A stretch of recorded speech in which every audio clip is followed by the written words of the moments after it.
Hi, today I'm going to show you how it is possible to make money in property without using any mortgage, finance or deposits.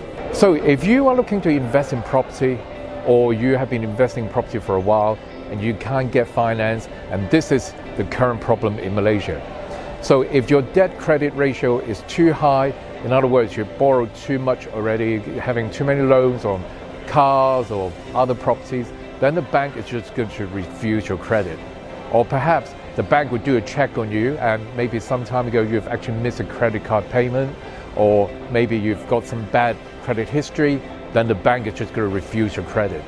So how is it possible to invest in property if you can't get any loans from the bank? And that's a major problem right now in Malaysia, and it's getting worse and worse. And I understand how you are, because I've been coming to Malaysia for the past 8 years. I've worked with thousands of people and I see this as a common problem. So how do we get around that?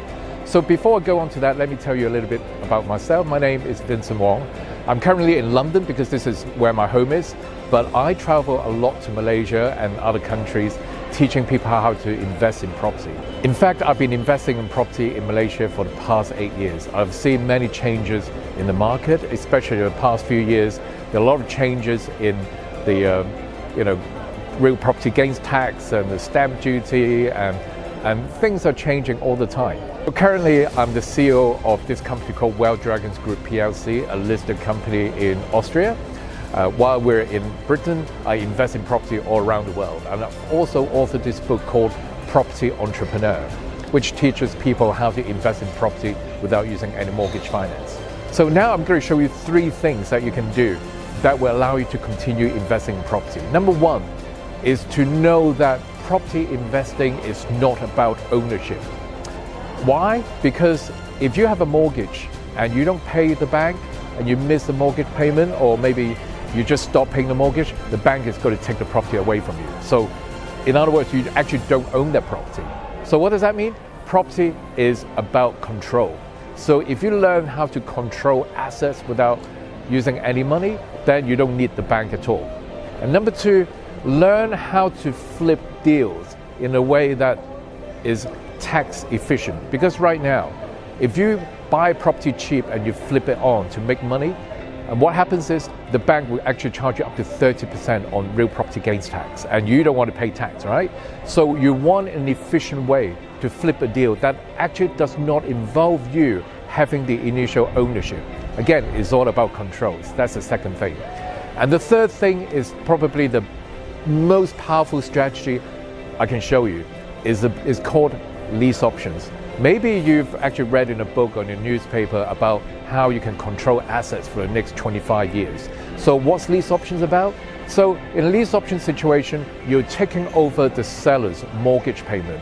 So instead of the seller paying the bank, you pay the seller. In fact, you pay the bank directly every single month, but you get the control of the property because you have an option to buy the property at a fixed price today for the next 25 years. When I came to Malaysia 8 years ago to introduce lease options into Malaysia, nobody had heard of it. Now, a lot of people are doing it. And in fact, just through knowing that you can control assets and flip deals without paying taxes or high taxes, and you can actually control assets for a long period of time, it's going to solve all the problems, and is exactly what you need right now in Malaysia. In fact, while other people see this as a crisis, I see this as an opportunity. And that's what the word crisis in Chinese, 危机, that's what it means. So I want to share with you some of my students who are able to make so much money in one property deal. In fact, one student of mine, his name is Sean, and he actually flipped one deal, and he made enough money in that deal that is equivalent to 7 years of a graduate salary. I've got another student called Lynette. She flipped one property deal, just following my strategies, and she's able to make 890,000 ringgits in one deal. So these are some of the strategies I'll be teaching when I come to Malaysia. So if you're interested in learning more, make sure you take action now, because when I come to Malaysia, all my places are gone. So around this page, you'll find a link. I'm going to click onto that and get yourself registered, and I'll see you in Malaysia. I'm looking forward to come in to teach you all these amazing strategies. Let other people worry about the problems, and I'm going to show you how to make a lot of money in property. So register now.